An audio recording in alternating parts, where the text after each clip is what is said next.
Ali Baba కథ ఏంటి? ఈ కథ చాలామందికి తెలిసే ఉంటుంది. అయితే కొంతమందికి మాత్రం పూర్తిగా తెలియదు.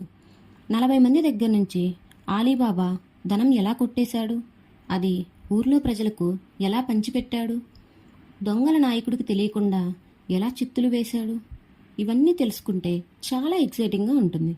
ఇవన్నీ చిన్నపిల్లలు వింటే ఆలీబాబా ధైర్య సాహసాలతో పాటుగా మార్చియానా తెలివితేటలు, హసీనా ధైర్యం, ఆయేషా కుట్రలు కుతంత్రాలు, అన్నదమ్ముల అనుబంధం ఇవన్నీ తెలుస్తాయి.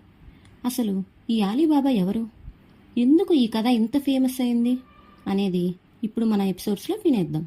అస్సలు ఆలస్యం చేయకుండా ఈ కథను వినే. ఆలీబాబా కట్టెలు కొట్టుకునే ఒక సాధారణమైన వ్యక్తి. రెక్కాడితే గాని డొక్కాడని జీవితం తనది. చిన్నప్పుడే తల్లి చనిపోతే అత్యంత గారాబంగా పెంచుకుంటాడు తండ్రి. పెద్దయ్యాక తండ్రి కూడా చనిపోతాడు. ఆ తర్వాత తండ్రిలా చూడాల్సిన అన్నయ్య డబ్బులు బాగా సంపాదించి చిన్న చూపు చూస్తాడు. తమ్ముడు అనే కనికరం కూడా ఉండదు. ఏం తింటున్నాడు, ఎలా ఉంటున్నాడు అని కూడా పట్టించుకోడు. ఇలాంటి సమయంలోనే ఆలీబాబాకి అదృష్టం కలిసి వస్తుంది.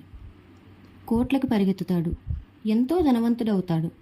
ధనంతో పాటుగా ప్రమాదం కూడా వస్తుంది. దాన్ని ఎలా ఎదిరించాడు, ఎలాంటి సాహసాలు చేశాడు అనేది ఖచ్చితంగా తెలుసుకోవాల్సిన స్టోరీ. ఆలీబాబా అనగానే అందరి కుల్జా సిమ్సిమ్ అంటూ కొండద్వారం తెరిచిన కథ గుర్తుకు వస్తుంది. చిన్నప్పుడు ఎన్నో సినిమాల్లో, ఎన్నో సీరియల్స్లో కూడా వీటిని చూసే ఉంటారు చాలామంది. కానీ ఈ ఆడియో స్టోరీ మాత్రం చాలా ప్రత్యేకమైనది. ఆలీబాబా స్టోరీలో అసలు ఏం జరిగింది, ఆలీబాబా ఎలా దొంగల్ని ఎదిరించాడు అనేది డీటెయిల్గా చెప్పబడింది. అంతేకాదు ఆలీబాబా అన్నయ్య తమ్ముడు పట్ల ఎలా ఉండేవాడు, ఎలాంటి ఎత్తుకు పై ఎత్తులు వేశాడు అనేది కూడా వివరంగా చెప్పబడింది. బాబా 40 దొంగలు అనే కథ అరేబియన్ నైట్స్ నుంచి పుట్టిన కథ. క్రూరమైన సుల్తాన్ ఆలోచనలన్నీ మార్చిన ఒక అమ్మాయి చెప్పిన 1000 కథల్లో ఇది కూడా ఒకటి. అసలు ఈ కథకి ఎందుకింత ప్రాచుర్యం కలిగింది, సుల్తాన్ చేసిన క్రూరమైన పని ఏంటి, రాత్రికి రాత్రి ఒక అమ్మాయి సుల్తాన్ ఆలోచనలు ఎలా మార్చింది, ఇది తెలుసుకోవాలంటే ఈ ఆడియో స్టోరీలో ఎపిసోడ్స్ని వినాల్సిందే.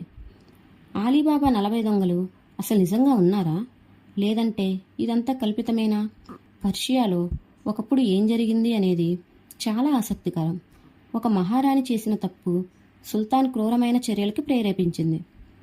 అప్పుడు పుట్టిన కథల్లో ఒకటి ఈ ఆలీబాబా 40 దొంగల కథ. అసలు ఆ మహారాణి ఏం చేసింది, విలాసవంతమైన జీవితం అనుభవించాల్సిన సుల్తాన్ క్రూరంగా ఎందుకు మారాడు, అప్పుడు ఆయన సేనాధిపతి చేసిన పని ఏంటి, ఇవన్నీ తెలుసుకోవాలంటే కంప్లీట్ స్టోరీ వినాల్సిందే. Let's begin the story.